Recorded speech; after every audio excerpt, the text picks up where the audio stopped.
नमस्कार मित्रों। मैं आपका मित्र दीपक तनेजा आप सभी का स्वागत करता हूं आपके सबसे लोकप्रिय चैनल योगकांचल। मित्रों, मेडिकल एस्ट्रोलॉजी में एक बहुत ही महत्वपूर्ण विषय जिसका जिसका डर या जिसकी दहशत पूरे विश्व में बहुत ज्यादा है आज की डेट में, और डॉक्टर्स भी इसके विषय में बहुत सजग भी करते रहते हैं और हमें सावधान भी रहना चाहिए। उसके विषय में कंप्लीट डेप्थ में आज जानकारी देने के लिए बैठे हैं कुमार साई प्रीतम जी। मैं आप सभी के सहयोग से उनका स्वागत करता हूं। नमस्कार कुमार साई प्रीतम जी, आपका स्वागत है। नमस्ते सर। आज की हमारी जो टॉपिक है उसका नाम है मेडिकल एस्ट्रोलॉजी में व्हाट इज डायबिटीज मिलिटस, यानी कि मधुमेह रोग के ऊपर एक विस्तृत जानकारी। ये हमारी कंटेंट है। हम पूरा बेसिक से यानी कि एनाटॉमी ऑफ पेनक्रियास से शुरू करेंगे, फिर देखेंगे फंक्शन ऑफ पेनक्रियास, फिर ब्लड ग्लूकोज लेवल कैसे रेगुलेट होता है उसको देखेंगे, फिर डायबिटीज क्या है उसके ऊपर डिटेल में देखेंगे, टाइप्स ऑफ डायबिटीज के ऊपर देखेंगे, डायबिटीज के सिम्टम्स क्या होते हैं और उसको कैसे डायग्नाइज करते हैं उसको भी देखेंगे। फिर हमारे डायबिटीज में क्या क्या डायबिटीज होने से क्या क्या कॉम्प्लिकेशंस होते हैं उसको देखेंगे। फिर आएंगे हम एस्ट्रोलॉजिकल पैरामीटर्स में कि कैसे हम डायबिटीज को डायग्नाइज करें एक कुंडली में। फिर 3 real life different different cases लेंगे और यूनिक केसेस लेंगे, और फाइनल में रेमेडियल मेजर्स देंगे।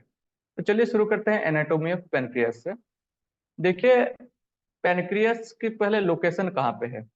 जैसे हमारा स्टोमक वाले एरिया रह गया, उसके ऊपर हमारा लीवर है, नीचे हमारा स्मॉल इंटेस्टाइन है, तो उसके बीच में एक 6 to 10 इंचेस लॉन्ग स्पॉन्जी एक स्पॉन्जी ऑर्गन है, जिसका शेप एक भुट्टे की तरह आप यहाँ पे फिगर में देख सकते हैं।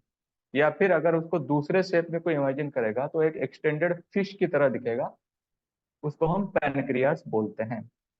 ये जो पैनक्रियास है इसके 5 मेन पार्ट रहते हैं। सबसे जो निचला वाला पार्ट है, जो बेस है, लेफ्ट से नीचे वाला अनसाइनेड प्रोसेस रहता है, उसके ऊपर रहता है हेड, फिर रहता है नेक, फिर बॉडी, और फिर रहता है टेल। तो अगर हम पैनक्रियास की फंक्शन के बारे में बात करें तो उसके मेनली 2 तरह के फंक्शन रहते हैं। एक है एक्सोक्राइन फंक्शन, दूसरा है एंडोक्राइन फंक्शन।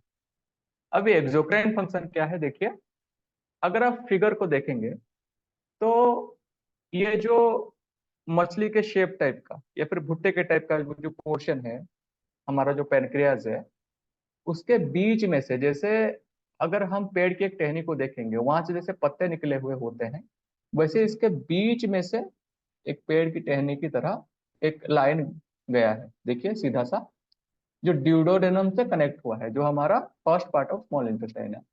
वो जो लाइन है उसको हम बोलते हैं पैनक्रियाटिक डक्ट। उस लाइन से देखिए, अगर हम डिफरेंट डिफरेंट ब्रांचेस देखेंगे तो वहां पे फूल की तरह हमको कुछ दिख रहा है। वो एक्चुअली में फूल नहीं है, वो है एक्सोक्राइन सेल्स, जिसका दूसरा नाम है एसिनर सेल्स। अभी एक्सोक्राइन सेल्स करता क्या है कि इसमें से डाइजेस्टिव एंजाइम्स जो हैं वो सीक्रेट होते हैं। वो क्या करते हैं, एसिनर सेल से डाइजेस्टिव हार्मोन्स पैनक्रियाटिक डक्ट के थ्रू हमारे ड्यूडेनम यानी कि स्मॉल इंटेस्टाइन के फर्स्ट पार्ट में आते हैं। हम जो भी खाना खाते हैं जिसमें कार्बोहाइड्रेट रहता है, प्रोटीन रहता है, फैट्स वगैरह रहता है, वो स्मॉल इंटेस्टाइन में इस डाइजेस्टिव एंजाइम के सहायता से डाइजेस्ट होके न्यूट्रिशंस जो है हमारे बॉडी में एब्जॉर्ब होता है। अब आती है इसकी मेन फंक्शन, जो कि इस चैप्टर में डील करेंगे, जो है एंडोक्राइन फंक्शन। देखिए, ये जो एंडोक्राइन ग्लैंड है हमारा पैनक्रियास का, ये बड़े सारे ना छोटे छोटे जो एंडोक्राइन सेल के क्लस्टर से बना हुआ रहता है। ये जो छोटे छोटे क्लस्टर्स हैं इनको हम बोलते हैं आइलेट्स ऑफ लैंगरहैम्स। ये जो आइलेट ऑफ लैंगरहैम्स हैं, इनके मेनली 3 टाइप के सेल होते हैं, मेनली 3 टाइप के। एक है अल्फा सेल, दूसरा है बीटा सेल, तीसरा है डेल्टा सेल। ये जो अल्फा सेल होता है ये ग्लूकागॉन हार्मोन को रिलीज करता है। बीटा सेल जो होता है वो इंसुलिन हार्मोन को, और डेल्टा सेल जो होता है वो सोमाटोस्टेटिन हार्मोन को रिलीज करता है। ये जो ग्लूकागॉन है और जो इंसुलिन है, ये मेनली ब्लड शुगर के लेवल को कंट्रोल करते हैं। कैसे? ग्लूकागॉन ब्लड शुगर लेवल को राइज करता है, वेरिज इंसुलिन जो होता है वो ब्लड शुगर लेवल को डिक्रीज करता है। कैसे डिक्रीज करता है? देखिए मैं शॉर्टली बता दे रहा हूँ कि ब्लड, जब हम खाना खाते हैं तो कार्बोहाइड्रेट खाने में होता है, वो हमारे जब डाइजेस्ट होता है ब्लड में ग्लूकोज मिलता है। तो जब हमारे ब्लड में ग्लूकोज आता है तो बीटा सेल से, पैनक्रियास से जो इंसुलिन सीक्रेट होता है वो क्या करता है, सेल्स को सिग्नल भेजता है, क्योंकि ग्लूकोज सोर्स ऑफ एनर्जी है। जब सेल्स वो सिग्नल रिसीव करते हैं तो वो ब्लड में से ग्लूकोज को एब्जॉर्ब कर लेते हैं, जिसके वजह से ब्लड की जो नॉर्मली जितना ग्लूकोज लेवल रहना चाहिए वो स्टेबिलिटी मेंटेन होके रहता है। That's why insulin is an important hormone which regulates the blood sugar level। अब देखिए regulation of blood sugar level क्या है। देखिए यहाँ पे दो स्टेट दिया गया है, एक है फेड स्टेट, एक है फास्टेड स्टेट। देखिए फेड स्टेट का अर्थ क्या है कि सपोज हम खाना खा रहे हैं, ठीक है। जब हम खाना खाते हैं क्या होता है, हमने कार्बोहाइड्रेट्स खाया, कार्बोहाइड्रेट्स खाने के बाद वो हमारे स्टमक में गया, फिर जब उसमें से शुगर निकलता है डाइजेस्ट होने के बाद, वो हमारे ब्लड में घुलता है। उसी टाइम से हमारे पैनक्रियास से जो बीटा सेल है वहां से इंसुलिन भी निकलता है। इंसुलिन क्या करता है, सेल्स को सिग्नल भेजता है कि तो ब्लड में शुगर आ गया, अब आप उसको एब्जॉर्ब कर लो। तो वो जो ग्लूकोज की क्वांटिटी है उसको सेल्स एब्जॉर्ब करते हैं, जिससे क्या होता है, उनको कार्य करने की शक्ति मिलती है। जो ग्लूकोज बाकी रह गए वो क्या होता है, हमारे लीवर में या फिर हमारे मसल में एज ग्लाइकोजन डिपोजिट हो जाता है। अब आते हैं हम फास्टेड स्टेट पे। सर पिछला स्टेट। अब आते हैं हम फास्टेड स्टेट पे। फास्टेड स्टेट का अर्थ है कि जब हमको भूख लग रही है, हमने तो कुछ खाया नहीं है, तो कार्य करने के लिए बल कहाँ से मिल रहा है। सपोज हम एक दिन फास्टिंग किए, दिन से रात तक कुछ नहीं खाए, तब भी हम चल फिर रहे हैं, सब कार्य कर रहे हैं, थोड़ा सा वीक लग रहा है मगर कार्य तो हो रहा है ना। तो ये कैसे हमको एनर्जी मिल कहाँ से रहा है? देखिए कि in the absence of any food intake, जब हमारे ब्लड में ग्लूकोज की कमी हो जाती है तो उस केस में क्या होता है, लिवर में लिवर में ग्लाइकोजन के फॉर्म में जो ग्लूकोज स्टोर होकर रहता है, लिवर क्या करता है, उसको उस ग्लाइकोजन को ब्रेक करके ग्लूकोज में कन्वर्ट कर देता है और ब्लड में छोड़ देता है। जब लीवर ग्लूकोज को ब्लड में छोड़ता है तो फिर से पैनक्रियास से इंसुलिन सीक्रेट होता है और हमारे सेल्स को सिग्नल भेजता है कि ब्लड में ग्लूकोज आ गया और आप उसको रिसीव कर लो। दैट इज वाई जब हम भूखे रहते हैं, due to the glucose given by the liver, हमारे जितने भी सेल्स हैं उनको सही मात्रा में एनर्जी मिल जाता है कार्य करने के लिए। अभी देखते हैं व्हाट इज डायबिटीज। देखिए ग्लूकोज हमारे बॉडी का मेन सोर्स ऑफ एनर्जी है। डायबिटीज एक क्रोनिक डिजीज है। इस डिजीज में क्या होता है, बॉडी का जो ब्लड ग्लूकोज लेवल है वो बहुत मात्रा में बढ़ जाता है, जिसको कि हम हाइपरग्लाइसीमिया भी बोलते हैं। तो बॉडी में जो ग्लूकोज लेवल है, पहले बात तो ब्लड में ये ज्यादा बढ़ती क्यों है? सबसे इसका पहला कारण ये है कि अगर पैनक्रियाज इनफ क्वांटिटी में अगर इंसुलिन सीक्रेट ना करे तो उस केस में क्या होता है, सेल्स को सिग्नल मिलने में दिक्कत होता है कि ब्लड में ग्लूकोज है। अगर सेल्स को सिग्नल नहीं मिलता तो वो ग्लूकोज एब्जॉर्ब नहीं कर पाते, जिसके वजह से ब्लड में ग्लूकोज का लेवल एक हायर क्वांटिटी में कॉन्टिन्यूसली रहता है, जिससे कि डायबिटीज फ्यूचर में ट्रिगर होता है।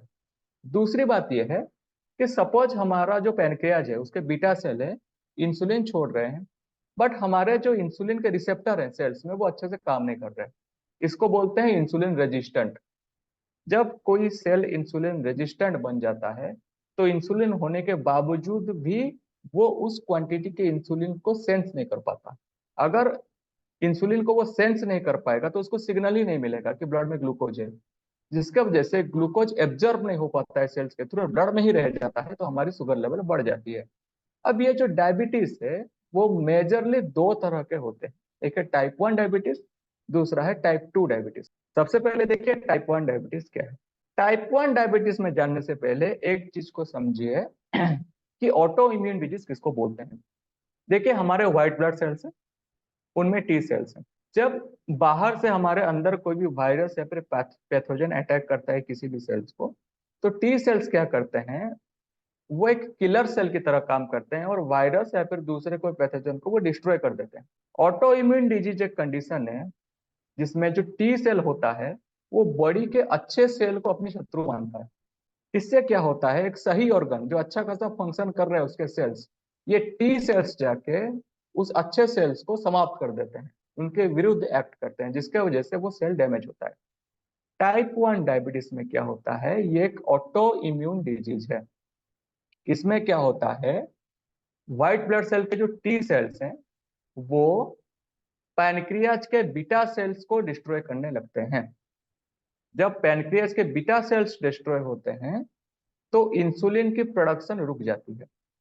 अगर इंसुलिन की प्रोडक्शन रुक गई तो हमारे कोई भी जितने भी सेल्स है बॉडी में वो ग्लूकोज को एब्जॉर्ब नहीं कर पाएंगे।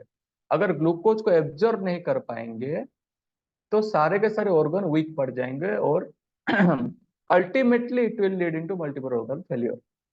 तो इसके वजह से जिन लोगों को टाइप 1 डायबिटीज है उन लोगों को कंटिन्यूअसली यानी कि मरते दम तक इंसुलिन के सहारे जीना पड़ता है, क्योंकि नेचुरली उनके अंदर इंसुलिन क्रिएट नहीं हो पाता due to the damage to the beta cells by the T cells.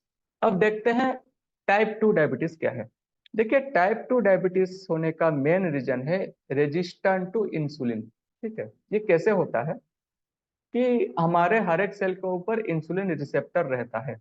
अब हमने खाना खाया, खाना खाने के बाद हमारे ब्लड जो कार्बोहाइड्रेट है वो ब्रेक डाउन होकर शुगर जो है हमारे ब्लड में आ गया। अब पैनक्रियाज के बीटा सेल से इंसुलिन निकला। अब इंसुलिन अगर सिग्नल नहीं दे पा रहा, अगर इंसुलिन कम मात्रा में निकले या फिर सही मात्रा में भी निकल रहा हो, अगर सेल उसको रिसीव नहीं कर पा रहा है तो वो ग्लूकोज को एब्जॉर्ब नहीं कर पाएगा।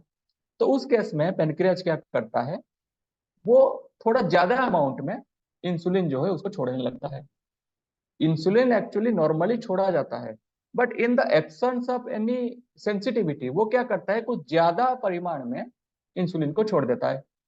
इसकी जब फ्रीक्वेंसी बढ़ती है, अर्थात अगर वो हर बारी ज्यादा ज्यादा करके इंसुलिन छोड़ता है, तो उस केस में जो बीटा सेल्स हैं वो फ्रिक्वेंटली एक्ट करने की वजह से धीरे धीरे उनमें चेंजेस हो जाता है, वो धीरे धीरे डैमेज होने लगते हैं। धीरे धीरे डैमेज होने की वजह से टाइप 2 डायबिटीज जो है वो धीरे धीरे ग्रो होने लगता है, और आप जब 50-60 के एज में पहुंच जाते हैं उस वक्त क्या होता है, ये आपके ब्लड शुगर लेवल को कंटिन्यूअसली हाई रखता है। And the main reason of type 2 diabetes is the insulin resistance, जो कि हमारा पैनिक। देखिए, टाइप 1 टाइप 2 में डिफरेंस क्या है, देखिए टाइप 1 में इंसुलिन प्रोड्यूस ही नहीं हो रहा, बट टाइप 2 में इंसुलिन प्रोड्यूस हो रहा है मगर सफिशिएंट मात्रा में नहीं हो रहा है, या फिर वो जो सेल है उसको वो रिसीव नहीं कर पा रहे। That is the main difference. अब देखिए, टाइप 2 डायबिटीज में लिवर क्या क्या कंट्रीब्यूशन रह रहा है। मैंने जैसे पहले भी बताया था कि जब ग्लूकोज जब ब्लड में आता है खाना खाने के बाद, तो हमारे सेल्स उसको एब्जॉर्ब करते हैं और अपने अपने शक्ति ले लेते हैं। जो बचा हुआ ग्लूकोज रहता है वो क्या होता है, एज ग्लाइकोजन, वो लीवर में जाके डिपॉजिट होता है। अब अल्फा सेल्स क्या हैं, वो ग्लूकागन हार्मोन को सिक्रेट करते हैं। जब हम कभी भी भूखे रहते हैं या फिर खाना नहीं मिलता, हमको ग्लूकोज की कमी आ जाती है ब्लड में, तो उस केस में ग्लूकागन जो है वो लीवर को सिग्नल भेजता है कि तुम ग्लाइकोजन से ग्लूकोज को कन्वर्ट करो और उसको ब्लड में छोड़ दो। इस प्रोसेस को बोलते हैं ग्लाइकोजेनोलाइसिस। टाइप 2 डायबिटीज में क्या होता है, क्योंकि इंसुलिन निकलता है बट उसको कोई सेल सेंस नहीं कर पाते, और उनमें से एक लीवर भी है। तो उस केस में क्या होता है, लीवर सोचता है कि बड़े टाइम हो गया, शायद व्यक्ति ने खाना नहीं खाया। अगर व्यक्ति खाना नहीं खाएगा तो सेल्स वीक हो जाएंगे, तो मुझको ग्लूकोज छोड़ना पड़ेगा, क्योंकि ग्लूकागन से वहां से सिग्नल मिल जाएगा उसको। तो उस केस में क्या होगा, आपने ऑलरेडी खाना खा लिया है, आपका ब्लड शुगर लेवल हाई है, बट उसको रिसीव नहीं कर पा रहा है लिवर, तो वो क्या करेगा, अपने अंदर जो स्टोर्ड ग्लाइकोजन है उसको ग्लूकोज में कन्वर्ट करके ब्लड में छोड़ देगा। तो क्या होगा, एक तो आपके ब्लड में ग्लूकोज हाई है, और एक्स्ट्रा अमाउंट ऑफ शुगर जो है वो लिवर से आपके ब्लड में फिर से चला गया। तो इसके वजह से क्या होता है, आपका ब्लड लेवल जो है शार्पली, शुगर लेवल जो है ब्लड में शार्पली इंक्रीज कर जाता है इन टाइप 2 डायबिटीज। अब देखिए टाइप 1 वर्सेस टाइप 2 डायबिटीज, एक ब्रीफली इसको कंक्लूड करते हैं क्या है। देखिए टाइप 1 डायबिटीज सिर्फ 8 से 10% व्यक्तियों में पाया जाता है, और मेनली ये यंगर 10 20 30 साल के एज में ही ये जेनेटिक डिजॉर्डर है, इसके वजह से उनमें पाया जाता है टाइप 1 डायबिटीज जो है। टाइप 2 डायबिटीज जो है वो मेजर लोगों में पाया जाता है, greater than 90% of diabetic people, और मेनली 40 50 60 साल के एज में वो अटैक करता है। अब उसके पैथोलॉजी की बात देखें कैसे होता है, तो टाइप 1 डायबिटीज का मेन रीजन होने का है हमारा टी सेल जो बीटा सेल को डिस्ट्रॉय कर देते हैं, यानी कि इंसुलिन प्रोडक्शन रुक जाता है। It's an auto immune disease. मगर टाइप 2 डायबिटीज जो है ये इंसुलिन रेजिस्टेंट की वजह से आता है। रिस्क फैक्टर क्या है कि टाइप 1 डायबिटीज एक जेनेटिक डिजॉर्डर है मेनली, वो फैमिली हिस्ट्री से आ सकता है या फिर ऑटो इम्यून कंडीशन से भी आ सकता है। टाइप 2 डायबिटीज जो है ये तो फैमिली हिस्ट्री के साथ एसोसिएटेड है ही, मगर इसके पीछे लाइफस्टाइल के भी बड़ा हाथ रहता है। जैसे कि आपकी बॉडी मास इंडेक्स बहुत खराब हो, फिर आपकी खाना बहुत खा रहे हैं, फिजिकल एक्टिविटी कर ही नहीं रहे हैं, मतलब उठने जगने की मतलब सोने उठने की कुछ भी आपकी सिस्टमेटिक नहीं है, तो बैड लाइफस्टाइल की वजह से टाइप 2 डायबिटीज होता है। ऑनसेट इसका अर्थ किसको होता है, टाइप 1 डायबिटीज सडनली डायग्नोस होता है। सडनली अर्थात आपको 1 महीने के अंदर ही सारा का सारा सिम्टम दिखने लगेगा, मेनली यंगर पेशेंट्स में होता है। टाइप 2 डायबिटीज धीरे धीरे ग्रेजुअली आपको डैमेज करता हुआ आपको दिखेगा। ट्रीटमेंट अगर देखेंगे तो टाइप 1 डायबिटीज में आपको रोज इंसुलिन लेना पड़ेगा, नहीं लेंगे क्योंकि आपका इंसुलिन प्रोडक्शन ही बंद हो गया है, आपको रिलाई करना ही है इंसुलिन के ऊपर। मगर टाइप 2 डायबिटीज जो है उसको हम ओरल मेडिकेशन हो गए, एक गुड गुड डाइट प्लान हो गया, फिर लाइफस्टाइल चेंजेस के थ्रू हम इसको संभाल सकते हैं। अब देखते हैं प्रिवेंशन पे, क्या टाइप 1 डायबिटीज प्रिवेंटिव है? नहीं है, ऑटो इम्यून डिजीज है। मगर टाइप 2 डायबिटीज रिवर्स हो सकती है, क्योंकि it all depends on upon our proper diet plan with lifestyle changes. अब जनरल सिम्टम क्या है देखते हैं डायबिटीज का। क्योंकि डायबिटीज में हमारे जो सेल्स हैं वो ग्लूकोज एब्जॉर्ब नहीं कर पाते, तो हमको बल नहीं मिलता, एनर्जी नहीं मिलती बॉडी को, इसके वजह से हम टायर्ड हो जाते हैं, बड़ी नींद आती है, फिर बार बार यूरिनेशन जाना, हमारे हाथ और पैर में नमनेस आना, टिंगलिंग सेंसेशन होना, फिर अगर कोई कट जाए कोई जगह वो हील ना होना, फिर इंटरकोर्स में प्रॉब्लम, ऑलवेज प्यास लगना, फिर बॉडी को बार बार एनर्जी की रिक्वायरमेंट की वजह से ज्यादा ज्यादा भूख लगना, ज्यादा खाना खाना, सडनली वेट लॉस हो जाना, विजन गड़बड़ा जाना, और लड़कियों के केस में विजिनल इन्फेक्शन भी हो जाता है। अब यही इसी सिम्टम्स ऑफ डायबिटीज में देखते हैं कि टाइप 1 डायबिटीज में एक स्पेशल सिम्टम भी आता है क्या। देखिए पहले तो ये क्विकली डेवलप होता है, टाइम नहीं देता, फटाफट 1 2 महीने में आपको पता चल जाएगा। दूसरी बात है अगर पेशेंट लेट करता है डॉक्टर के पास जाने में, तो एक सीरियस हेल्थ कॉम्प्लिकेशन है जिसका नाम है DKA, diabetes related ketoacidosis. इसमें क्या होता है, हमारा हम जानते हैं हमारा ब्लड बेसिक बेसिक है, मगर ब्लड एसिडिक हो जाता है। जब ब्लड टू मच एसिडिक हो जाए तो उस केस में हमारा जो हीमोग्लोबिन है उसको ऑक्सीजन कैरिंग कैपेसिटी रिड्यूस हो जाता है पूरी तरह से। अगर ऑक्सीजन कैरिंग कैपेसिटी बहुत जोरों से रिड्यूस हो गई तो सबसे पहले तो शॉर्टनेस ऑफ ब्रेथ, हेडेक होगा, सर घूमेगा, वोमिटिंग होगा, और एक्सट्रीम केसेस में कोमा तक भी हो सकता है। अब टाइप 2 डायबिटीज पे आते हैं। देखिए टाइप 2 डायबिटीज का ऐसा, आपको ये जो सारे के सारे सिम्टम्स है वो ग्रेजुअली दिखेंगे, इसीलिए किसी को पता ही नहीं चलता टाइप 2 डायबिटीज कैसे हो रहा है। तो जो भी प्री डायबिटिक स्टेट में या फिर ओल्ड एज के पीपल हैं, मेनली जिनका लाइफस्टाइल खराब है, वो हर साल 1 या 2 बारी अपनी ब्लड टेस्ट करवा लीजिए, ताकि जानने के लिए कि हमारे अंदर ग्रो तो नहीं हो रहा डायबिटीज धीरे धीरे। अब डायग्नोसिस ऑफ डायबिटीज, देखिए डायबिटीज के डायग्नोसिस के लिए मेनली 3 तरह का टेस्ट होता है। पहला होता है ग्लाइसेटेड हीमोग्लोबिन टेस्ट, जिसको HbA1c टेस्ट बोलते हैं। दूसरा है फास्टिंग ब्लड शुगर टेस्ट, तीसरा है रैंडम ब्लड शुगर टेस्ट। देखिए हमारा जो हीमोग्लोबिन है वो एक प्रोटीन है जो क्या ऑक्सीजन को ट्रांसपोर्ट करता है डिफरेंट बॉडी पार्ट्स में। ऑक्सीजन को ट्रांसपोर्ट करने के साथ साथ ही चूंकि ये ब्लड में घूमता है, तो ये ब्लड का जो एक्सेस शुगर है उसको एब्जॉर्ब कर लेता है। तो HbA1c टेस्ट में हम ये मेजर करते हैं कि कितने परसेंटेज ऑफ हेमोग्लोबिन जो है शुगर से ग्रसित है। इसकी अगर परसेंटेज 5.7% से नीचे रहा तो हम नॉर्मल है, अगर इसकी परसेंटेज 5.7 से लेकर 6.4 के बीच में रह रहा है तो हम प्री डायबिटिक स्टेज में हैं। अगर एचबी टेस्ट में उसका जो परसेंटेज हीमोग्लोबिन का, जो ऑक्सीजन मतलब शुगर कैरी कर रहा है, वो अगर 6.5% से ज्यादा निकल गया तो उस केस में हम डायबिटिक कंडीशन में गिने जाएंगे। और ये जो टेस्ट है ये दिन में कभी भी किया जा सकता है। दूसरा टेस्ट है फास्टिंग ब्लड शुगर टेस्ट। इसमें क्या होता है, जब हम रात में खाना खा के जल्दी सो जाते हैं, सुबह जब उठते हैं तो 8 से 12 घंटे की गैप हो जाता है। तो मॉर्निंग में जाके हम जब ब्लड देते हैं तो उस ब्लड में अगर शुगर की मात्रा 100 मिलीग्राम पर डेसीलीटर से कम होता है तो वो नॉर्मल पाया जाता है। 100 से 125 मिलीग्राम पर डेसीलीटर में प्री डायबिटिक कंडीशन होता है। और 125 मिलीग्राम पर डेसीलीटर से ज्यादा पाया गया शुगर के लेवल तो वो डायबिटिक स्टेट में गिना जाता है। फिर आता है random blood sugar test. Random blood sugar test आपका कभी भी मेजर किया जा सकता है, प्रोवाइड आप फास्टिंग में ना हो, खाना खाए हुए हो। तो उस केस में अगर आपकी ब्लड शुगर लेवल 200 से ज्यादा निकल गया तो ये पूरी तरह से 200 मिलीग्राम पर डेसीलीटर उसका यूनिट है, उससे ज्यादा निकल गया तो उस केस में वो डायबिटिक पेशेंट गिना जाएगा। अब देखते हैं कॉम्प्लिकेशंस इन डायबिटीज। डायबिटीज में कॉम्प्लिकेशंस होते क्यों, सबसे पहले समझिए। देखिए, अगर ब्लड में ग्लूकोज बढ़ जाता है तो ब्लड की डेंसिटी बढ़ जाएगी। डेंसिटी उसकी अगर एक लिक्विड की डेंसिटी बढ़ जाती है तो जिस रेट में वो फ्लो करता है वो फ्लो धीमी हो जाती है।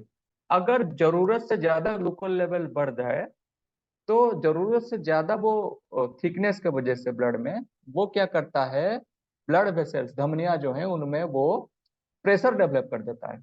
अगर प्रेशर जरूरत से ज्यादा डेवलप हो जाए तो वो बर्स्ट आउट कर जाता है। तो सबसे पहले देखिए डायबिटिक रेटिनोपैथी वो क्या है। रेटिना है, उसके ऊपर ब्लड वेसल्स है।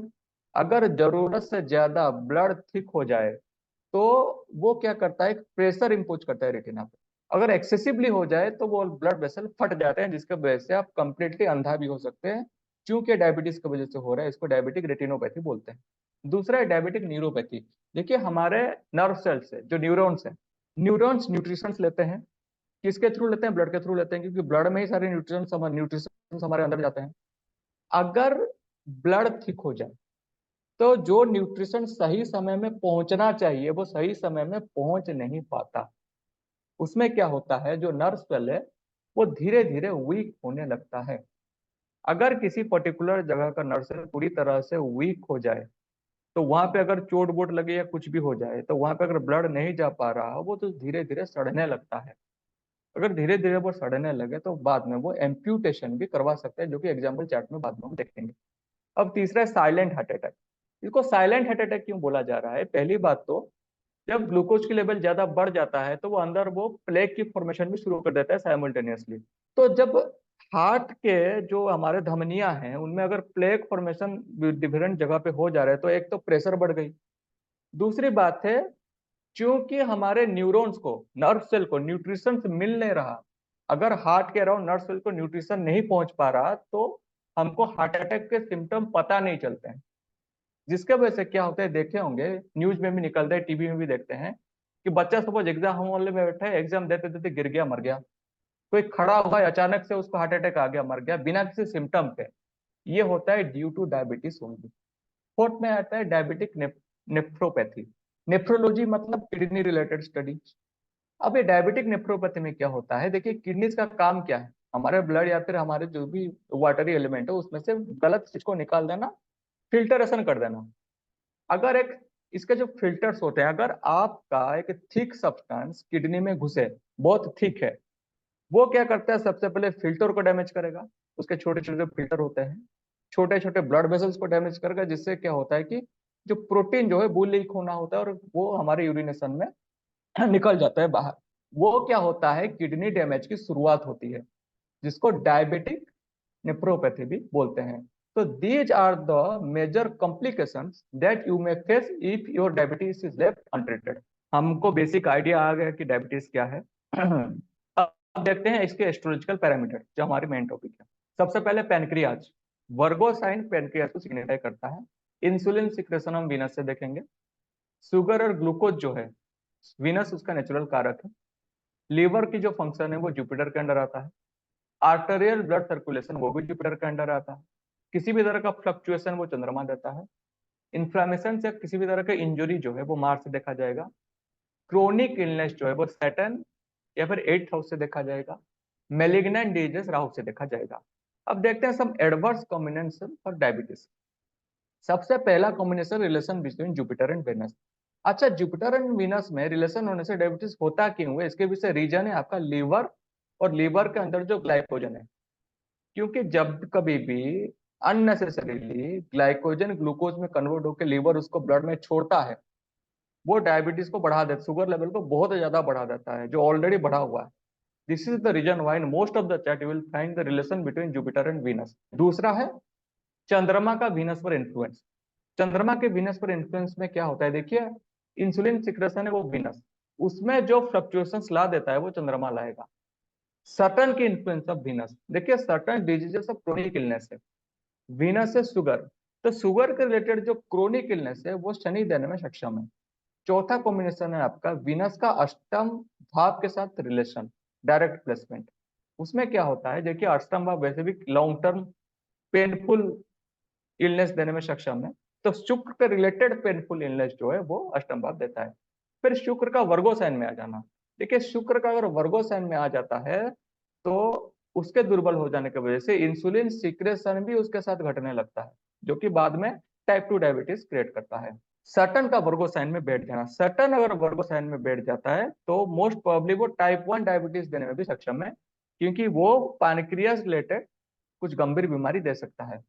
मंगल का भी वर्गो साइन में बैठ जाना, उसमें भी आपकी किसी आउटर एलिमेंट या फिर इनर एलिमेंट में भी, क्योंकि आउटर इंजरी होता है इनर इंजरी भी होता है, उसके वजह से आपका पेनक्रियाज में डिफेक्ट आपको मिल सकता है। फिर आता है जुपिटर का वर्गो साइन में आना, अगर आपका वर्गो मून साइन है या फिर वर्गो आपका अगर एसेंडेंट में भी आ जाए तो उस केस में आपको डायबिटीज होने की पॉसिबिलिटी है, क्योंकि उसके नेचुरल कारक तत्वों को आपको इन्फ्लुएंस वो आएगा। अब यहाँ पे कुछ नोट्स ये है कि जब कभी प्लानिटरी लॉन्गिट्यूड्स की बात करेंगे तो जनरली ट्रेडिशनल लहरी एनालिसिस को फॉलो करेंगे। यहाँ पे इस केस में मैं जो यहाँ पे समझा रहा हूँ, यहाँ पे मैंने सिर्फ राशि चार्ट ही लिया है, कोई भी भातुली चार्ट मैंने प्रयोग नहीं किया है। जो भी प्लानिटरी एस्पेक्ट्स है हम इसमें हार्ड एस्पेक्ट्स नहीं लेंगे, यहाँ पे हम बृहद पराशर होरा शास्त्र में जो प्लानिटरी एस्पेक्ट्स है उसको ले रहे हैं, प्लस एडिशनली राहु केतु को जो 5th 9th एस्पेक्ट है उसको लेंगे। और टाइमिंग ऑफ इवेंट्स, कब ये बीमारी होगी उसको जानने के लिए विंशोत्तरी दशा को प्लानिटरी ट्रांजिट के साथ हम क्लब करेंगे। देखिए एग्जाम्पल नंबर 1, ठीक है, और जो 3 एग्जाम्पल ले रहा हूँ तो डिफरेंट डिफरेंट टाइप के डायबिटीज के मैं ले रहा हूँ। डेट ऑफ बर्थ है 28 अक्टूबर 2011, टाइम है शाम के 5:50। ये यूक्रेन का एक चार्ट है, एनाम ट्रेडिशनल लेरी है, एसेंडेंट है 15 डिग्री 29 मिनट एरीज। देखिए ये जो नेटिव है वो नियोनेटल डायबिटीज में ग्रसित है, पीड़ित है। अब ये नियोनेटल डायबिटीज क्या है, देखिए नियोनेटल डायबिटीज एक रेयर जेनेटिक डिजीज भी आप इसको मान सकते हैं। ये क्या होता है, 1 लाख में से सिर्फ एक व्यक्ति को, एक बच्चे को ये डिजीज होता है, और वो भी 6 महीने से पहले, यानी कि जन्म लेने से 6 महीने के पहले ये नियोनेटल डायबिटीज उसको हो जाता है। इतना डेंजरस है ये। अब हम चार्ट एनालिसिस करते हैं कि ऐसा क्यों हुआ। देखिए जब कभी बचपन में आपके ऊपर अगर कोई भी बड़ी बड़ी डिजीज की खतरा मंडरा रहा हो तो देखिएगा चंद्रमा बहुत ज्यादा पीड़ित होनी चाहिए उस चार्ट में।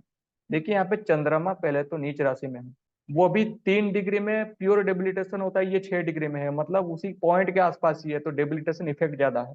अष्टम भाव में बैठ गया है, राहु के साथ कंजंक्शन में है, ये चंद्रमा पूरी तरह से पीड़ित है, जो कि सिग्निफाई भी कर रहा है कि बचपन में बड़ी बीमारी होने की संभावना। दूसरी बात है सूर्य अपनी विटालिटी है, सूर्य सप्तम भाव में है, डेबिलिटेटेड है। देखिए सूर्य जेनरली लिब्रा साइन में डेबिलिटेटेड होता है, काल पुरुष के सप्तम भाव में भी लिब्रा साइन आता है, तो ये जो डेबिलिटेटेड है अच्छा खासा डेबिलिटेटेड है। अब हमारा जो लगन है वो हमारे जनरल हेल्थ को रिप्रेजेंट करता है। देखिए लग्नेश जो मंगल है वो कैंसर साइन में है, 29 डिग्री में है, यानी कि 28 डिग्री उसका डीप डेबिलिटेशन है, और वो 29 में है, अर्थात वो डीप डेबिलिटेशन के आसपास ही है, और राहु की दृष्टि मंगल पर है, डिग्री डिफरेंस 7 डिग्री है। तो इस चार्ट में 3 प्लैनेट प्रॉब्लम में है, चंद्रमा, सूर्य और लग्नेश मार्स। ये क्लियरली इंडिकेट कर रहा है कि बचपन में कोई बड़ी बीमारी। अब डायबिटीज क्यों हुआ वो देखिए, सबसे पहले वीनस की पोजिशनिंग देखिए, वीनस मून के साथ कंजंक्शन में है, बैठा कहाँ पे है, अष्टम भाव में बैठा है। फिर मैंने आपको बोला था जब कभी भी वर्गो साइन में शनि बैठ जाए, जब भी वर्गो साइन में शनि बैठ जाए तो पैंक्रियास के रिलेटेड जो लॉन्ग टर्म प्रॉब्लम है वो दे देगा। देखिए यहाँ पे वर्गो साइन में शनि बैठ गया है। अगर हम फाइनल बात करें तो ये जब जन्म हुए थे, देखिए चंद्रमा 6 डिग्री स्कॉर्पियो में है, यानी कि अनुराधा नक्षत्र में। शनि की ही दशा में जन्म हुई है इनकी। तो ये जो शनि है पहले तो इनकी बाधकेश है, क्योंकि 11th लॉर्ड है, छठे भाव में बैठ भी गया है, वर्गो साइन में ही बैठ गया है। तो इनकी ये जो सारे के सारे कॉम्बिनेशन मैंने बताया, इसका वजह से इनको नियोनेटल डायबिटीज जैसे रेयर डिजीज बचपन में ही हो गई थी। ये सेकंड एग्जांपल है, 3 अक्टूबर 1982 रात के 10:57 पे लॉन्गिट्यूड लैटिट्यूड दे दिया गया है, आइनाम से ट्रेडिशनल लहरी, एसेंडेंट 2 डिग्री जेमिनाई। ये टाइप 1 डायबिटीज जो ऑटो इम्यून डिजीज है, इनको 20 अप्रैल 2015 को डायग्नोस हुआ था। तो सबसे पहले देखते हैं कि ऑटो इम्यून ऐसा क्यों हुआ। देखिए जो कभी भी ऑटो इम्यून वाले बड़े बड़े बीमारियां देते हैं उनके लिए दो ग्रह बहुत भूमिका अदा करते हैं, कि राहु शनि। इनकी अगर एसेंडेंट को हम देखें, सबसे पहले राहु बैठ गया।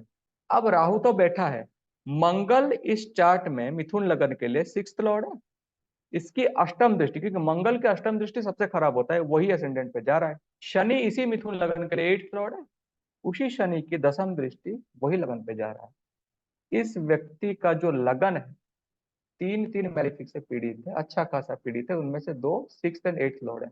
जुपिटर की दृष्टि है, इसीलिए थोड़ा बचाव है। अगर जुपिटर की दृष्टि नहीं आती तो और भी गंभीर समस्या हो सकती थी। अब देखते हैं डायबिटीज क्यों हुआ इनको। डायबिटीज ही क्यों, ऑटो इम्यून में तो बहुत सारे हैं, वाई डायबिटीज। तो सबसे पहले देखिए वर्गो साइन को कंसेंट्रेट कीजिए, क्योंकि वही पेनक्रियाज है। वीनस बैठ गया है। अब वीनस का वर्गो साइन में बैठने का अर्थ क्या है कि वो जो बीटा सेल्स हैं, वो जो बीटा सेल्स है जो इंसुलिन को सेक्रेट कर रहे हैं, उनकी इंसुलिन सिक्रेशन में कमी, यानी कि बीटा सेल का डैमेज होना, सर्टन वर्गो साइन में बैठा है। सर्टन वर्गो साइन में बैठने का अर्थ क्या है कि ये जो बीमारी आ रही है लॉन्ग टर्म चलने वाली है, क्रोनिक इलनेस। अब देखिए इनका जो डिजीज ट्रिगर हुआ था वो वीनस की महादशा, केतु की अंतरदशा, मंगल के प्रत्यंतर दशा में हुआ था। ठीक है, वीनस की महादशा में क्यों? आप बोलेंगे वीनस 5th लॉर्ड है, खुश हो जाएंगे। पराशरी में भी बोलते हैं कि 5th लॉर्ड को 12th की ये नहीं लगती दोष, लगती है, मैं बोलता हूँ लगती है, जब मेडिकल की बात आती है तो लगती है। देखिए यहाँ पे 12th लॉर्ड है, एक तो 12th लॉर्ड है, दूसरा डेबिलिटेटेड है, तीसरा ये जो बैठा है, ये जो बैठा है एक तो शनि के साथ बैठा है, ऊपर से सूर्य भी है, और वर्गो साइनी पीड़ित हो गया है, अच्छा खासा कोई है नहीं। तो वीनस क्योंकि नेचुरल कारक ऑफ डायबिटीज भी उसने दिया। केतु के अंतरदशा में क्यों आई? क्योंकि केतु सप्तम भाव में बैठा है। सप्तम भाव मिथुन लगन के लिए जो है वो बाधक भी है, मारक भी है। और केतु देखिए 15 डिग्री सजिटेरियस, पूर्वाषाढ़ नक्षत्र, वही शुक्र के नक्षत्र में। तो केतु भी पूरी तरह से शुक्र का ही फल दे रहा है। अब मंगल की बात करते हैं। देखिए मंगल मिथुन लगन के लिए 6th लॉर्ड है, अपने ही राशि में बैठा है, दृष्टि दे रहा है सीधा लगन को, तो इसने ये ट्रिगर कर दिया। अब गोचर पे आते हैं। देखिए 20 अप्रैल 2015 को सबसे पहले महादशा लॉर्ड की गोचर देखते हैं। महादशा लॉर्ड शुक्र द्वादश भाव से जा रहा था। शनि को देखते हैं क्योंकि वो रोग कारक है। Shani being a slow moving planet वही छठे भाव में बैठ गया था। अब आते हैं राहु पे। राहु वर्गो साइन से जा रहा था। वर्गो साइन से जा रहा है मतलब डिजीज ट्रिगर क्या, किसके ऊपर जा रहा था? शुक्र के ऊपर जा रहा था, शनि के ऊपर जा रहा था, सूर्य के ऊपर। आप समझ सकते हैं इतने प्लैनेट्स के ऊपर जा रहा है मतलब कोई बड़ी जीजीजी ट्रिगर होने वाली है, क्योंकि योग प्रेजेंट है इनके चार्ट में। इन सब के वजह से इनको टाइप 1 डायबिटीज डिटेक्ट हो गया था। अब देखते हैं example number 3, male native. 1 October 1930 11:20 AM। ये लेमरिक आयरलैंड में इनके जन्म है, ट्रेडिशनल लहरिया नाम से। एसेंडेंट है 22 डिग्री 33 मिनट लिब्रा। इनको 1982 में टाइप 2 डायबिटीज डायग्नोस हुआ था, जिसके चलते 19 दिसंबर 2001 को उनके लेफ्ट फुट की एम्प्यूटेशन हुई थी। सबसे पहले देखते हैं कि हम क्या क्या पॉइंट नोटिस करेंगे। मैंने आपको बोला था एक चीज कि सबसे पहले आपको जब कभी भी जुपिटर वीनस की किसी भी तरह का कनेक्शन मिल रहा हो, वो दिखा रहे आपका जो लिवर से जो ग्लाइकोजन है वो कन्वर्ट होकर ग्लूकोज में तब्दील हो जाना और ब्लड ग्लूकोज लेवल बढ़ जाना। ये जुपिटर वीनस का इनका देखिए त्रिकोणीय संबंध है, डिग्री डिफरेंस सिर्फ 4 डिग्री का है, मतलब अच्छे से इन्फ्लुएंस है। दूसरी बात है वर्गो साइन को अगर देखेंगे, सूर्य बैठा है, गुड। अब शनि की दृष्टि वही वर्गो साइन पे आ गई, ये मंगल की दृष्टि वही वर्गो साइन पे आ गई, कोई भी बेनिफिक एस्पेक्ट नहीं है। तो इस केस में वर्गो साइन जो है वो अच्छा खासा पीड़ित है। अब इनका जो टाइप 2 डायबिटीज डायग्नोज हुआ, देखिए वो जुपिटर की महादशा और राहु की अंतर्दशा में हुआ था। अब अच्छा, जुपिटर की महादशा में क्यों हुई? क्योंकि लीवर इसमें इन्वॉल्व है, और जुपिटर राजकीय रोग देता है अपनी लाइफस्टाइल की वजह से। दूसरा है राहु की अंतर्दशा में क्यों हुई, देखिए यहाँ पे राहु जो है, सबसे पहले तो वो मैलिग्नेंट डिजीज देता ही है, दूसरी बात वो सप्तम भाव में बैठ गया, मारक भाव में, केतु के नक्षत्र में भी है। तो जुपिटर की महादशा और राहु की अंतर्दशा इसको ट्रिगर कर गई। अब देखते हैं किस गोचर में इनका ये हुआ। 19 दिसंबर 2001 में अगर इनकी गोचर देखें, क्योंकि वहां पे इम्प्यूटेशन हुआ था इनका। गोचर से पहले मैं आपको दशा बताता हूँ क्या है।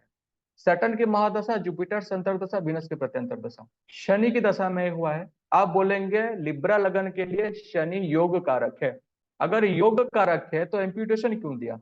ये हमेशा जान लीजिए, चाहे वो योग कारक हो या कोई कारक हो, मेडिकल एस्ट्रोलॉजी में कोई कारक वारक काम नहीं करता। पैसा दे सकता है, पैसा दिया इनको, मगर इम्प्यूटेशन भी दिया, क्योंकि इम्प्यूटेशन का योग इनमें प्रेजेंट है। और वो क्या है उसको जानने के लिए वीडियो अवेलेबल है चैनल पे, इम्प्यूटेशन एंड एस्ट्रोलॉजिकल अप्रोच, वो आप देख सकते हैं। देखिए शनि का महादशा में हुआ क्योंकि वो इम्प्यूटेशन का योग है। दूसरा है जुपिटर की अंतरदशा में हुआ। जुपिटर के अंतरदशा में क्यों हुआ, उसके ऊपर भी दशा एनालिसिस टेक्निक वीडियो, उसको देख सकते हैं। देखिए जुपिटर पहली बात तो सिक्स्थ लॉर्ड है, दूसरी बात वो क्लोज कंजंक्शन में मार्स के साथ बैठा है, तो उसका फल भी वो देगा। इस चार्ट में मार्स जो है वो सेकेंड और सेवेंथ लॉर्ड, प्रबल मारक भाव का स्वामी है, कारक ऑफ सर्जरी भी है, तो जुपिटर मार्स का फल भी देगा।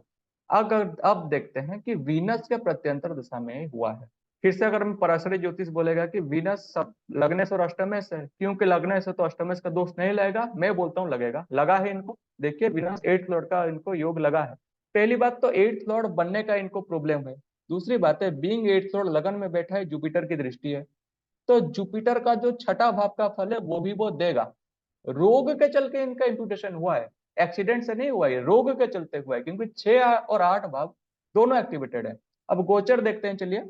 शनि द कारक ऑफ लोअर लिम्स, केतु उसके ऊपर से जा रहा था, पहली बात। दूसरी बात देखिए कुंभ राशि में मंगल था, शनि के महादशा में इम्प्यूटेशन हुआ था, शनि अष्टम भाव में बैठा महादशा लोग, मतलब ट्रांजिट चार्ट में।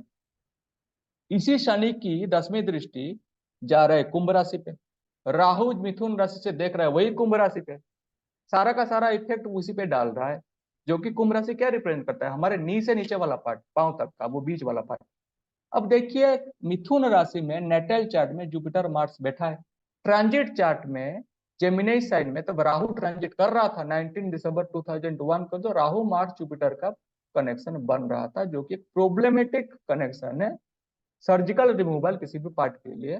तो ये सब चलते इनको 19 दिसंबर 2001 में डायबिटीज के चलते लेफ्ट फुट का एम्पुटेशन हुआ था। अब हमारा आता है रेमेडियल मेजर्स। देखिए रेमेडियल मेजर शुरू करने से पहले पहले मैं थोड़ा आपको ओरल मेडिकेशंस के बारे में बता देता हूँ, क्योंकि डॉक्टर तो प्रिस्क्रिप्शन लिख देते हैं मगर कोई इसके बारे में पढ़ता नहीं है, ये प्रिस्क्रिप्शन, ये मेडिसिन काम कैसे करते हैं। पहला है मेटफॉर्मिन, ये बहुत पॉपुलर कंपोजिशन है। ये क्या करता है, आपके जो लीवर में जो एक्सेस ग्लूकोज आपके ब्लड में मिलता है वो उसको कंट्रोल में रखता है और आपके ब्लड शुगर लेवल कंट्रोल में रहता है। दूसरा है ग्लाइमप्राइड। ग्लाइमप्राइड क्या करता है, आपके पैनक्रियाज में बीटा सेल में जो इंसुलिन प्रोडक्शन जो धीमे धीमे हो रहा होगा उसको वो एक्सेलरेट कर देता है, जिसकी वजह से blood sugar level automatically decrease होता है। तीसरा है वोग्लिबोस। जब आप कोई भी ज्यादा कार्बोहाइड्रेट वाला खाना खा देते हैं, राइस वगैरह हो गया, तो उस केस में क्या होता है, वो डाइजेस्ट होकर ब्लड में शुगर लेवल बहुत ज्यादा बढ़ जाता है। तो वोग्लिबोस क्या करता है, उस डाइजेशन को धीमे कर देता है कार्बोहाइड्रेट्स का। अगर कार्बोहाइड्रेट डाइजेशन धीमे हो गया तो ब्लड शुगर लेवल जल्दी स्पाइक नहीं होगा, वो धीरे धीरे धीरे धीरे मेंटेन होकर रहेगा। That's how voglibose work. Last में है सिटाग्लिप्टिन। सिटाग्लिप्टिन को जानने से पहले एक जान लिए, एक है हार्मोन, ग्रुप ऑफ हार्मोन होता है जिसको इनक्रेटिन्स बोलते हैं। वो क्या करते हैं, हमारा इंसुलिन प्रोडक्शन और रिलीज को मेनली रेगुलेट करते हैं। सिटाग्लिप्टिन क्या करता है, उस इनक्रेटिन्स जो ग्रुप ऑफ हार्मोन्स है उनको वो प्रोटेक्ट करता है, ब्रेकडाउन होने से रोक देता है, जिसके वजह से हमारा बॉडी जो है जो इंसुलिन प्रोड्यूस करता है वो बेटर तरीके से कर सकता है और ब्लड ग्लूकोज लेवल कंट्रोल में रहता है। अब आते हैं असली रेमेडियल मेजर पे। देखिए, सबसे पहले जान लीजिए ग्लाइसेमिक इंडेक्स है क्या। देखिए, हम जब कभी कार्बोहाइड्रेट चीज को भी खाते हैं वो डाइजेस्ट होता है। जो कार्बोहाइड्रेट बहुत जल्दी डाइजेस्ट हो जाता है वो हमारे ब्लड ग्लूकोज लेवल को बहुत जल्दी पिक कर देगा। जो धीरे धीरे डाइजेस्ट होगा वो धीरे धीरे पिक करेगा। तो कितना जल्दी हमारा ब्लड ग्लूकोज लेवल राइज हो रहा है या पिक हो रहा है, उसका जो माप है उसको हम बोलते हैं ग्लाइसेमिक इंडेक्स। यहाँ पे लिखा गया है कि stop intaking high GI food. GI अर्थ है glycaemic index food. High GI किसको बोलेंगे? जो ग्लाइसेमिक इंडेक्स 70 से 100 के बीच होगा, यानी कि 70 से ऊपर होगा, वो क्या करेगा, हमारा ब्लड ग्लूकोज लेवल सिग्निफिकेंटली बढ़ा देगा खाने के बाद। इनमें कौन से फूड आते हैं देखिए। ग्लूकोज ग्लाइसेमिक इंडेक्स है 100, कॉर्नफ्लेक्स 93, गुड़ 84। सब बोलते हैं डायबिटीज है तो चीनी नहीं तो गुड़ खाओ, देखिए गुड़ 84 है। आलू 82, समोसा 80, पिज्जा 80, डोसा 78, चावल 72, पंपकिन कद्दू है 75, वाटरमेलन तरबूज जो है वो 72। लोग क्या करते हैं, रोटी के बजाय नान प्रेफर करते हैं खाना, बढ़िया लगता है बोल के। देखिए ग्लाइसेमिक इंडेक्स 71। व्हाइट ब्रेड जो मोस्ट ऑफ द पीपल, इनके एथलेट्स भी सुबह सुबह बटर ला के खाते हैं, उसका ग्लाइसेमिक इंडेक्स है 70। इडली का 70, जलेबी का तो बहुत ज्यादा है 70 से ऊपर। तो हमको जिसको भी प्री डायबिटिक स्टेज में है या डायबिटीज हो गया है, सबसे पहले ये इस खाने को स्टॉप करना है। स्टॉप नहीं करेंगे तो प्रॉब्लम में आ जाएंगे, क्योंकि आपके ब्लड ग्लूकोज लेवल हमेशा हाई रहेगा। अब देखिए, स्टार्ट इंटेकिंग लो glycaemic index food. Low GI food क्या होता है, वो धीरे धीरे कार्बोहाइड्रेट को डाइजेस्ट करेगा। कैसे? देखिए, ग्लाइसेमिक इंडेक्स अगर 0 से 55 के अंदर है वो लो जीआई फूड में गिना जाता है। सबसे पहले आता है बंगाल ग्राम, यानी कि चना जो होता है, उसका जीआई स्कोर है 10। पालक का 15, गोभी 15, सोयाबीन 15, मशरूम 15, गाजर 16, ग्रीन मटर 22, राजमा 24, बार्ली 25, सत्तू 28। डिफरेंट तरह के दाल जो है 30 से 40 के बीच है। डिफरेंट तरह के फ्रूट्स 35 से 55 के बीच है। ढोकला 35, दलिया 41, आटा 45, गाय का जो दूध है वो 47 है, बाजरा 54, oats 55, brown rice 55, sweet corn 55। तो यहाँ पे जितने भी फ्रूट्स दिखाया जा रहा है, अगर ये फ्रूट्स आपके डेली इंटेक बनते हैं तो नेचुरली आपके ब्लड में ब्लड ग्लूकोज लेवल जो बिना मेडिसिन के वो लो रहने लगेगा। अब देखते हैं fruits rich in soluble fibre. पहले बताते हैं फाइबर क्या है। देखिए, फाइबर कार्बोहाइड्रेट का एक ही पार्ट है। कार्बोहाइड्रेट 3 तरह का होता है, पहले होता है सिंपल शुगर, फिर स्टार्च, फिर फाइबर। फाइबर इनडाइजेस्टेबल कार्बोहाइड्रेट होता है जो प्लांट सबको मिलता है। फाइबर भी 2 तरह का होता है, सोल्यूबल और इनसोल्यूबल फाइबर। हम सोल्यूबल फाइबर के बारे में बात करेंगे। देखिए, सोल्यूबल फाइबर क्या होता है, वो पार्शियली वाटर में डिजोल्व हो जाता है। जब हम सोल्यूबल फाइबर वाला खाना खाते हैं वो हमारे स्टमक में जाता है, पार्शियली डिजोल्व हो गया तो एक जेल लाइक सब्सटेंस को क्रिएट करता है हमारे डाइजेस्टिव ट्रैक्ट में। जेल लाइक सब्सटेंस क्रिएट कर देने की वजह से हम जो भी खाना खाते हैं वो डाइजेस्टिव ट्रैक्ट से धीरे धीरे धीरे धीरे नीचे उतरता है। अगर वो धीरे धीरे खाना नीचे उतरेगा तो उसका डाइजेशन जो है कार्बोहाइड्रेट का वो भी धीरे धीरे धीरे धीरे होगा, जिसके वजह से ब्लड ग्लूकोज लेवल जो है वो सडन स्पाइक नहीं होता। इसके वजह से सोल्यूबल फाइबर रिच फूड आपको खाना चाहिए। वो फूड क्या क्या है? सबसे पहले सीलियम, जिसको इसबगोल बोलते हैं। दूसरा है ओट्स, तीसरा है बार्ली। आप यकीन नहीं मानेंगे, मैं पढ़ रहा था चरक संहिता, उसका जो चिकित्सा अध्याय है उसका 6th चैप्टर है, जिसमें प्रमेय रोग के बारे में दिया गया है, चिकित्सा के बारे में। महर्षि चरक ने बार्ली को अटमोस्ट इंपोर्टेंस दिया है। क्यों? पहली बात है बार्ली की ग्लाइसेमिक इंडेक्स लो है। दूसरा है उसका सोल्यूबल फाइबर, अच्छा सोल्यूबल फाइबर है ये, जो कि ब्लड शुगर लेवल को राइज करने में रोकता है। अब आता है लिग्यूम्स। उसमें क्या होता है, दाल जितने तरह का हुआ, जितने तरह के चने हो गए, सोयाबीन हो गए। फिर आता है carrot, oranges, apples and pears. अगर आप इन सोल्यूबल फाइबर का रोज कंज्यूम करते हैं तो नेचुरली ही आपकी शुगर लेवल लो रहने लगेगी। अब आती है इंसुलिन प्लांट। ठीक है, उसका नाम है, साइंटिफिक नेम है कोस्टस इग्नियस। ये जो प्लांट है मेनली ईस्टर्न ब्राजील में मिलता है। इंडिया में, स्पेशली सदर्न इंडिया में, जिन लोगों को डायबिटीज होता है ये इस प्लांट के पत्ते को एज ए डाइटरी सप्लीमेंट लेते हैं। 2016 में रिसर्चर ने एक स्टडी किया कि इंसुलिन प्लांट जो है इसके अगर पत्ते को एक डायबिटिक पेशेंट रेगुलर कंजम्पशन करता है तो खाना खाने के बाद जो भी मील करता है उसके ब्लड शुगर में जो राइज होता है वो कम होता है। फिर और एक पुराना स्टडी ये दिखा गया कि 15 दिन तक कुछ पेशेंट्स जो कि इंसुलिन ले रहे हैं, यानी कि या तो टाइप 1 डायबिटीज है या फिर वो टाइप 2 डायबिटीज के बहुत आखिरी सीमा में है, तो इंसुलिन लेना पड़ रहा है। उन पे टेस्ट किया गया कि इंसुलिन प्लांट के पत्ते को उनको रेगुलरली खाने के लिए दिया गया, ये पाया गया कि हर एक केस में जो वो लिए थे उनका जो इंसुलिन डिपेंडेंसी है, यानी कि जितना वो इंसुलिन डोजेस ले रहे थे वो 50% से रिड्यूस हो गया था। अब पीपल ये जो इंसुलिन प्लांट है इसके जो पत्ते हैं इसको कैसे कंज्यूम कर सकते हैं? पहली बात है इसको वो चबा सकते हैं, चबा के खा सकते हैं, या फिर उसको एज ए सप्लीमेंट टैबलेट ले सकते हैं या फिर इसको वो पाउडर फॉर्म में कंज्यूम कर सकते हैं, या फिर उसको वो चाय में जो जैसे उसको बॉईल करके अगर चाय बनाते हैं उसके अंदर से जो रस निकलता है उसको एज ए टी वो पी सकते हैं। तो इनके थ्रू वो अपने जो इंसुलिन का लेवल है वो थोड़ा बहुत उसको मैनेज कर सकते हैं ताकि वो ज्यादा डैमेज ना हो। देखिए, अब है डाइटरी सप्लीमेंट। पहले ये समझाने से पहले बता दे रहा हूँ कि जब कभी डाइटरी सप्लीमेंट लेंगे तो हमेशा एक अच्छे डाइटिशियन को पूछ लेंगे, मनचाहा ले लेंगे तो शुगर लेवल बहुत ड्रॉप डाउन हो जाएगा, हॉस्पिटलिस्ट हो जाएंगे आप। सबसे पहले आता है गुड़मार। देखिए, गुड़मार हमारे पुराने शास्त्रों में भी लिखा गया है उसके बारे में कि गुड़मार जो है वो प्लांट मेनली क्या करता है, जब आप उसके पत्ते कंज्यूम करते हैं तो वह आपका स्वीट्स के प्रति क्रेविंग घटा देता है। अगर स्वीट्स के प्रति क्रेविंग घटा देगा तो आप नेचुरली कार्बोहाइड्रेट कम इंटेक करने लगेंगे जिसकी वजह से शुगर लेवल घट जाता है। दूसरा है बर्बरिन हाइड्रोक्लोराइड। बर्बरी एक ट्री प्लांट होता है, उसके जो जड़ हो गए या फिर उसके जो बार्क स्टेम वगैरह हो गए या फिर टहनियां हो गए, उनमें बर्बेरिन हाइड्रोक्लोराइड नामक एक एल्कोइड प्रेजेंट होता है जिसके सप्लीमेंट से ब्लड शुगर रेगुलेट होने में बहुत मदद मिलता है। तीसरा है जामुन, जिसका नाम है ब्लैक प्लम।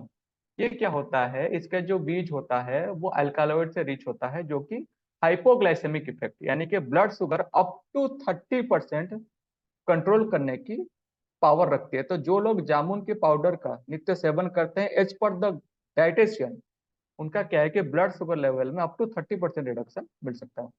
अब देखते हैं, इसको बोलते हैं चक्र बैलेंसिंग। हमारा चक्र 7 तरह का है मेनली। नीचे सबसे नीचे होता है मूलाधार, फिर आता है आपका सकरल चक्र, फिर सोलर प्लेक्सस जिसको हम बोलते हैं मणिपुर चक्र। मणिपुर चक्र के जो लोकेशन है वो हमारे स्टमक से बीच से लेके छाती से नीचे तक वो जो पोर्शन है वहां पर रहता है, और हमारा जो पैनक्रियाज है उसी पॉइंट पे लाई करता है। तो अगर हमारा हमारा जो इंसुलिन सीक्रेट हो रहा है वो पैनक्रियास से बीटा सेल से सीक्रेट हो रहा है, तो ये पैनक्रियाटिक डिजीज है। तो इसको अगर कंट्रोल में रखना है तो अगर आप सुबह या फिर शाम को मेडिटेशन के स्टेट में बैठ के अगर ये जो सिंबल आपके सामने दिखाया जा रहा है, ये जो येलो कलर का सिंबल है जिसमें मिडिल में रम लिखा हुआ है, इस सिंबल को अगर आंख बंद करके इसी फॉर्म में अगर आप उसमें कंसेंट्रेट करें और रम, जैसे आप ओम करते हैं ना, वैसे अगर रम की अगर चैंटिंग करते हैं मॉर्निंग या फिर इवनिंग में, तो उस केस में आपके सोलर प्लेक्सस यानी कि मणिपुर चक्र के बैलेंस होने के वजह से आपकी जो पैनक्रियाटिक जो डिजीजेस है, आप डायबिटीज हो गया और कुछ भी हो गया, इससे आपको बड़ी मात्रा में राहत मिल सकती एक्सीलेंट। मैं ये हर बार ही बोलना पड़ता है, मुझे मजबूर कर देते हैं ऐसा कि मेरे मुंह से ये शब्द निकलते ही हैं। अमेजिंग, बहुत बढ़िया, बहुत डिटेल्ड, एक एक पॉइंट इंपॉर्टेंट, सारे पॉइंट कवर किए हैं, कोई पॉइंट छोड़ा नहीं है।